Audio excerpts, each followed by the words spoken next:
hujan. Jadi selama ini kita kemarau di sini. Ini baru beberapa hari ini hujan dan sekarang ini pun masih mendung. Kemungkinan ini hujan masih berlanjut menurut cuaca yang ada sekarang ini.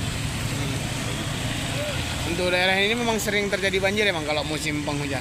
Kalau daerah ini memang sering, setiap musim hujan ini selalu memang banjir. Selalu banjir.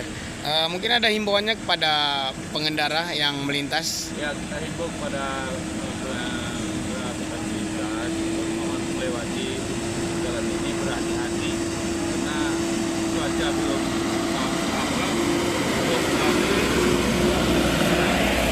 jalan, agak berhati-hati di jalan. Bang, selain titik ini ada titik lokasi banjir lagi bang daerah Kota Darussalam bang? Untuk di daerah Kota Darussalam ini ada beberapa titik termasuk